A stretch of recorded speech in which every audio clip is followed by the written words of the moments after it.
All right, Shelly, don't suck. Or suck, I don't care.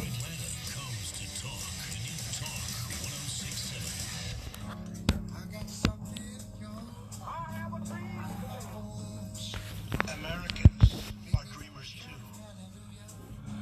Now,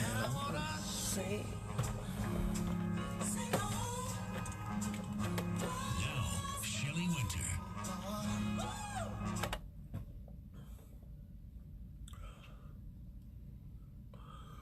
So every morning I open a show with a rant, and this morning is going to be no different, but there's so many stories out there, I'm going to combine 3 stories into this one opening rant. Something new I'm trying. Let's see how it goes. So first on the list, someone leaked 10 years of Donald Trump's tax info to the New York Times. The 10 years span from 1985 from 1985 to 1994. Those tax returns from 1985 to 1994, and so it's 10 years of tax returns. Apparently, he lost $46 million in 1985, and according to the New York Times, he lost a total of about $250,000 over the 10-year period. They actually lost more than $250 million each year between 1990 and 1991. His core businesses lost. This is what his tax returns show. And so the left is just, oh, they're so happy. I looked at my Facebook page last night, and they're just laughing and, oh, yay, look, and they're so just happy. It's just one of those gotcha moments again. And how many times have we been down this road, Trump supporters like myself? How many times have we seen the left jump up and down about, we got him now, he's gone now? But here's the thing that I find fascinating. First of all, a man that can lose a bunch of money over a 10-year period back in the mid-'80s to mid-'90s that still has money means he had a lot of money to lose, one. Number two, a man that can lose a lot of money, still have his property, still have everything, hasn't lost anything but money, and money can be gained back, and then makes the money back. As far as we know, he still got money, so he had to make something back, and won the presidency using his own money. So clearly he had enough money to run for president against a woman who raised close to $1 billion now. Let's pay very close attention to what I'm about to say now. This woman raised close to $1 billion. He ran with his own money for the most of the campaign. And he won. So hear me out. Me, as the guy that I am, I think this is a storytelling time. I think this is a story you tell your children before they go to bed. Mommy, Daddy, I'm really sad. I didn't make the basketball team. Really, son? I didn't make the softball team. Really, young lady? I didn't get an A in math. I got a C. Really? Let me tell you a story.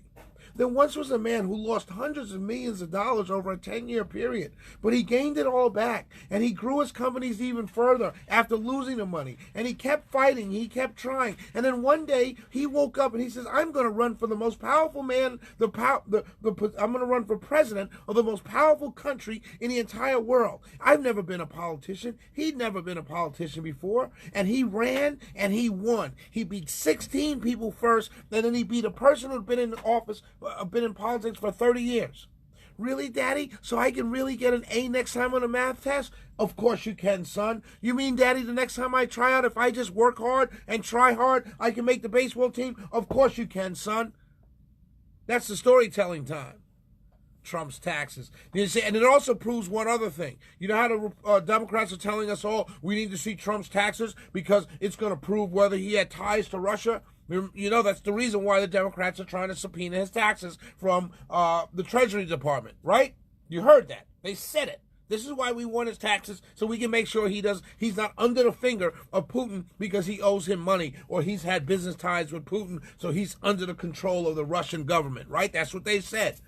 So as soon as they get leaked some 10 years of tax returns, what do? They turn to how much money he makes. These people are full of caca.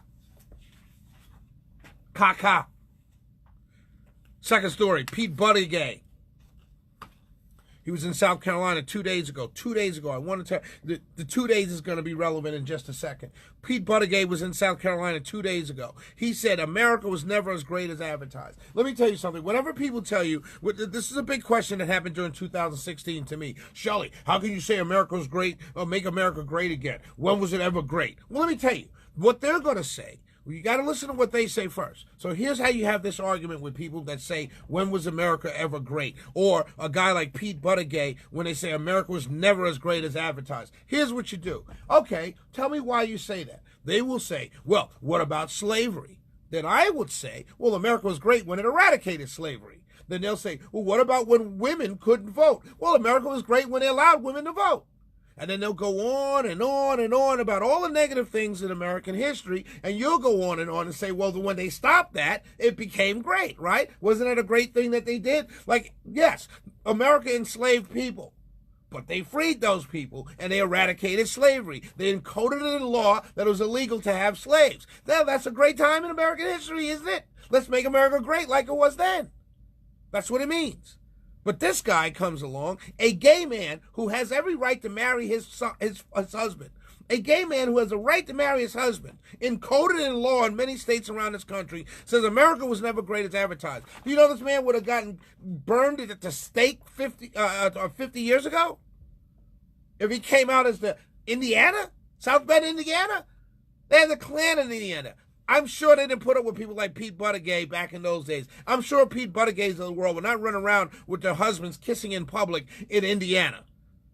It's a great country, Pete Buttigieg, and I have more proof that it's a great country. You know what more proof? Today's the 74th anniversary of VE Day. Today, 74 years ago, the worst country in the entire history of the world, the Nazi Germany, surrendered. Surrendered. Because they were beaten. We entered the war in June of 1944. D-Day, June 6, 1944, we entered Europe. Less than a year later, we crushed these people. We crushed the country. We crushed a man who thought he could rule the world one day. That's how great this country is, Pete Buttigieg. That's how great it was. That 74 years ago, young 18, 19, 17-year-old, people 16 who lied about their age to join the Army. Men from farms in Nebraska, men from small towns in Louisiana, upstate New York, Harlem, New York, Boston, Massachusetts, Atlanta, Georgia, Douglas, Georgia, Dallas, Georgia, places all around this country. Young men went off to war, never fired a gun before, was trained in a matter of months, and then went and destroyed an army that thought it was the greatest army ever. That's how great this country is, Pete Buttigieg. Happy anniversary to the greatest generation. Now, lastly, Kim Kardashian West. I'll save the best one for last. 404-741-1067.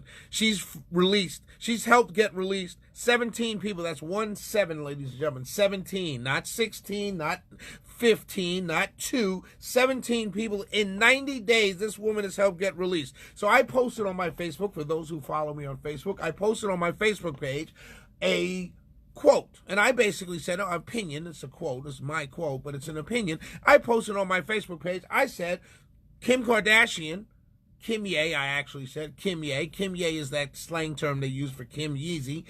I said, Kim Ye, 18, Colin Kaepernick, 0.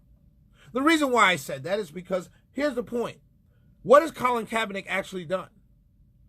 I point this out not to tease Colin Kaepernick, not to make fun of him, not to disrespect him in any way. I kind of like Colin Kaepernick. I just, as you all know, I just always disagree with the way in which he used, the method in which he used to get this message out of criminal justice reform and unfairness in the criminal justice system.